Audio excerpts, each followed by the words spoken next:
What's good, everybody? It's your boy, Greg Hickman, and in this episode, we're going to talk about a simple way to segment your prospects. Let's dive in. For 3 years, my agency built funnels and automation systems for the biggest names in marketing today. Since then, I've transformed that agency into a hyper-profitable training and consulting business. While everyone is out there talking about scale like it's some sort of destination, we'll be asking the real question. How do you transform your business into a more scalable model using the knowledge, skills, and expertise that you already have? This podcast is here to give you the answer. Join me and follow along as I learn, apply, and share the strategies I'm using to build my multi-million-dollar business. My name is Greg Hickman, and welcome to Scalable. All right, welcome back, guys. And like I mentioned, we're going to talk about a way for you to think about segmenting your prospect. Now, you are probably capturing leads through a number of different channels online. Maybe you have your own Facebook group. Maybe people are subscribing to your podcast or YouTube channel. Maybe you have lead magnets like webinars or case study funnels, things like that. Hopefully you are doing something to be capturing leads. But the thing that happens often is we want to be moving those leads through to a sales conversation. So if you haven't, watched the episode on building out your primary sales funnel, you should check out that episode, as well as building out your secondary sales funnel. I'll link those up in the show notes.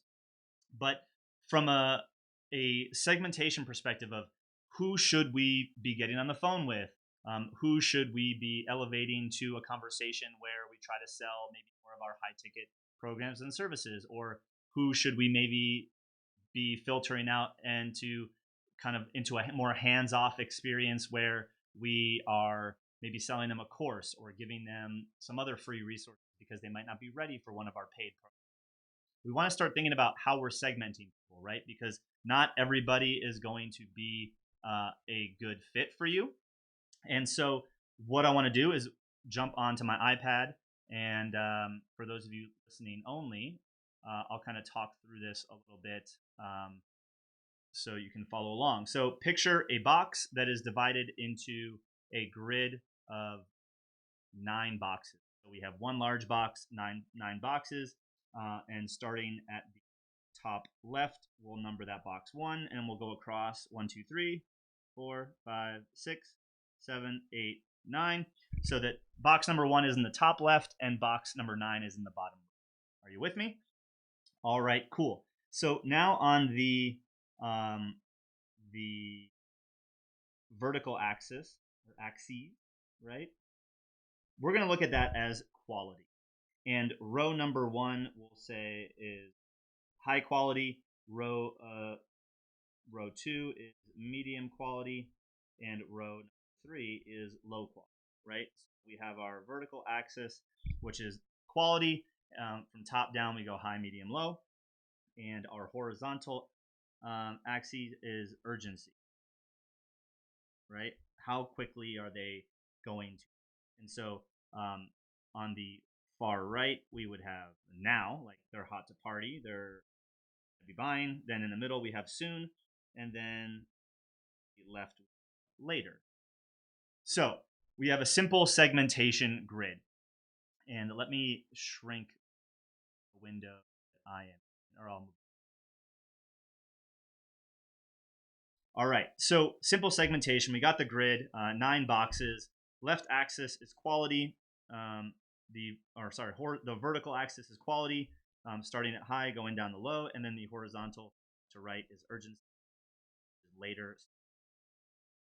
All right, and when we look at this, and I actually learned this from one of my past mentors, Taki Moore.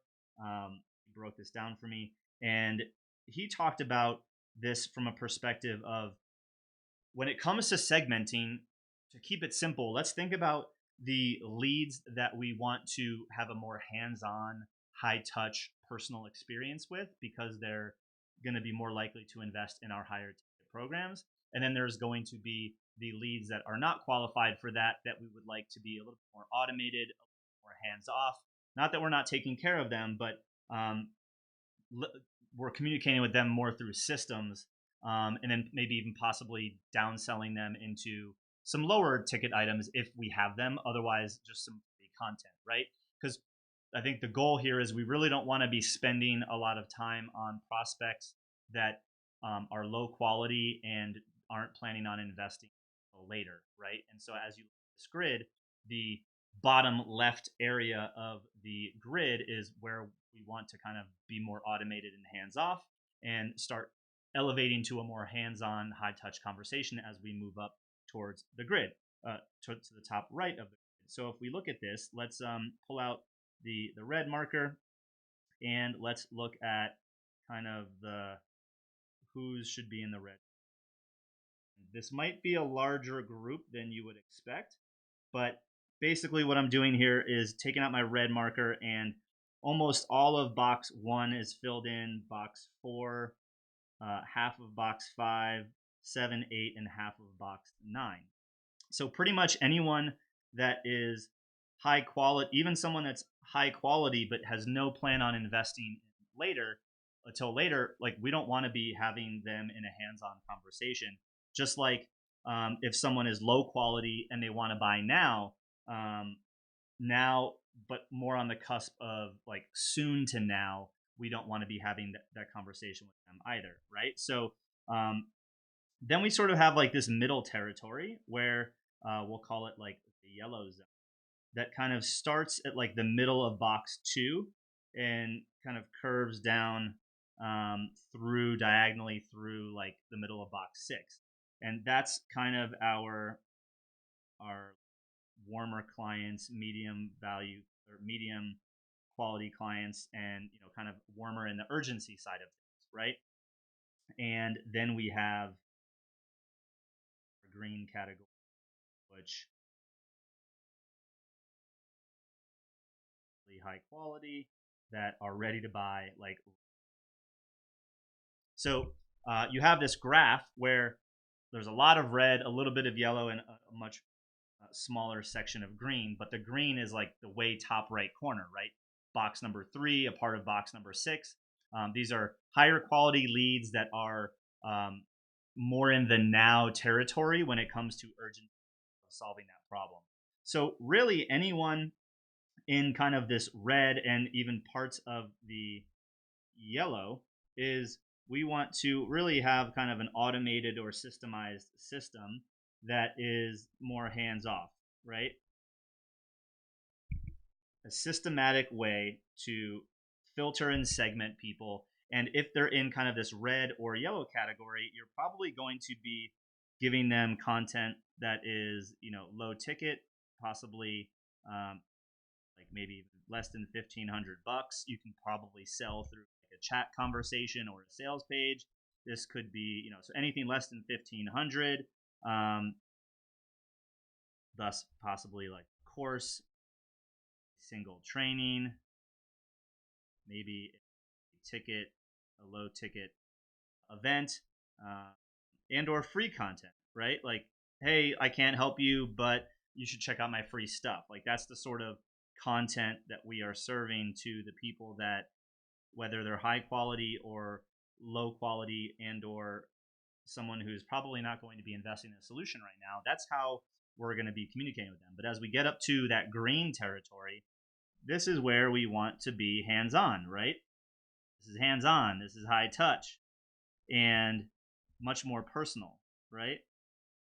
This is where we're having conversations, and you're going to sell your higher ticket stuff that is probably, the 2K and up price point, right? All the way up to your high ticket masterminds or whatever. Some people charge $100,000 a year for masterminds. Like if you're charging somewhere between 5 and 10K or 25 and 100 grand a year, you're probably going to need to have a personalized conversation. So your primary and secondary sales funnel needs to be segmenting for that are high quality and obviously looking to invest in their problems sooner rather than later. And those people should have more of a hands-on, high-touch, personalized experience. So when you look at this graph, really you need to have kind of two pathways. The pathway for the people that you should be hands-on with, and the pathway for the people that should be a little bit more systematic and automated. Now remember, in our world, automated does not necessarily mean autopilot or fully like automated to the point where there's no human interaction. It just means you, the owner, are not doing it, right? So Automated, in my opinion, is as long as the owner is not doing it, it's automated because I can go away and the thing will still happen. So to me, it's automated, right? And that's how I think you need to be thinking as the owner and CEO. Automated is not just about like automation technology. People, systems, and process come into that. So you have really two things that now you're segmenting: the hands-on high touch or not high touch. Boom. Simple segmentation, two pathways. And then you get to start looking at what are your assets and what are your offerings, and which of those offerings would need to be bucketed into I need to be able to be hands-on, high touch, and personal to sell it, and or maybe I don't need to be so hands-on, high touch, and personal, and it can be delivered more through a sales page or a chat conversation, through emails, right? That would be kind of in this bottom left portion of our simple segmentation. If you're an agency owner or a service provider and you want to transition out of doing done-for-you services and finally launch your own high-ticket coaching or consulting programs, then we'd love to help. We put together a program where we will hold your hand and walk you step by step through the exact same process that we've used and hundreds of our clients have used now to develop and transition their agency services into their own leveraged, scalable business model where they package up their expertise and can work one-to-many instead of one-to-one. If you want to learn how we can help you, visit myscalablebusiness.com for more.